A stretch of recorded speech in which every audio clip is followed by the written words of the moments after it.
একদম হঠাৎ করে সকালবেলা ডিসিশন হলো আমরা বাসায় যাব। বাসায় যাওয়ার জন্য ডিসিশন নিতে যতটুকু দেরি হয়েছে তার থেকে কম সময় নিয়ে চলে এসেছে আমার ভাই আমাকে বাসায় নিয়ে যাওয়ার জন্য। আর এবারের বাসায় যাওয়াটা একটু অন্যরকম। সেই দীর্ঘ 5.5 বছর পর আমার ছোট বোন মালয়েশিয়া থেকে বাংলাদেশে আসছে। তারপরে আর কি করবে? চিড়ির বাসায় যাবে? তাকে দেখো তো বলো তুমি কোথায় যাচ্ছ সেটা বলো। সবাইকে বলো কোথায় যাচ্ছ, যে ক্যামেরাতে বলো। কার বাসায় যাচ্ছ? বৃষ্টি নামবো মনে হচ্ছে। দেখি ক্লিপটা লাগিয়ে দিই, তাহলে সবাইকে একটু টাটা দাও। বলো আমি চলে যাচ্ছি দিদুর বাসায়। বলো আমি চলে যাচ্ছি, এই এখানে বলে যাও। বলো আমি চলে যাচ্ছি দিদুর বাসায়। ভালো করে বলো, সবাই টাটা দিয়ে দাও। তবে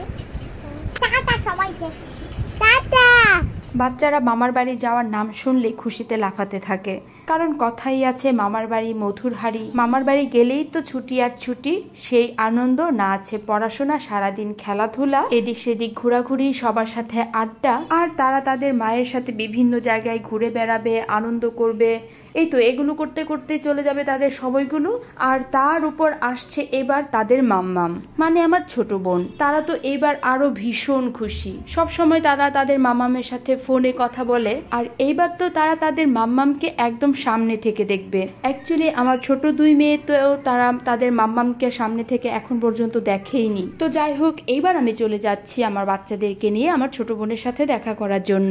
বাসায় যাওয়ার জন্য যখনই বের হয়েছি দেখি ময়মনসিংহের আকাশ একদম মেঘলা হয়ে এসেছে। আর এই যে দেখতে পাচ্ছেন ময়মনসিংহের ব্রিজের অবস্থা, মানে বৃষ্টি নামবে এরকম একটা অবস্থা।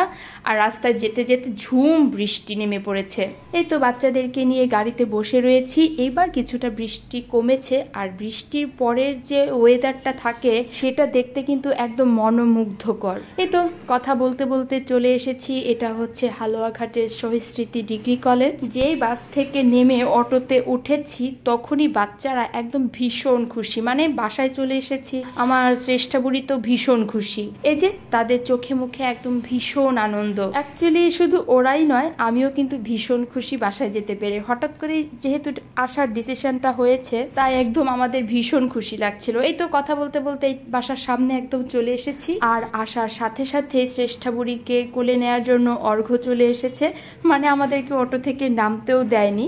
আর অর্ঘ্য এখানে মজা করে বলছিল এটা তো কালকে ব্লগে আপলোড হবে, আসো মামা তোমাকে একটু কোলে নিয়ে যাই।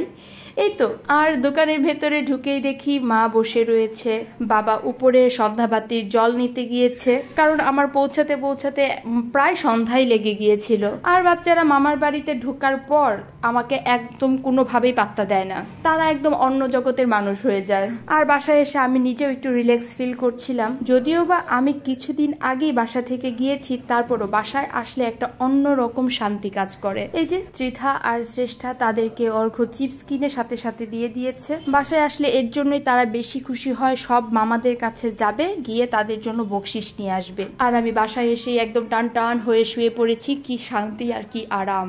আর বাসায় ঢোকার সাথে সাথে তারা তাদের মাম্মামকে পেয়ে এত খুশি, আর আমি নিজেও এত খুশি ছিলাম যে ভিডিও ক্লিপ নিতেই ভুলে গিয়েছি। তবে আমার ছোট বোনের সাথে সবাইকে পরিচয় করিয়ে দিব আমার পরের কোনো একটা ভিডিওতে। এই যে মা চা নিয়ে চলে আসলো, একদম হাতের সামনে জলটা পর্যন্ত এনে দিল। বাসায় ঢোকার সাথে সাথে এই এক শান্তি, মানে আমাকে কোনো কিছু আর চাইতেই হয় না, সব হাতের সামনে একদম রেডি। তো আজকের ভিডিওটা আমার এই পর্যন্তই, দেখা হবে পরের একটি ভিডিওতে। So tata.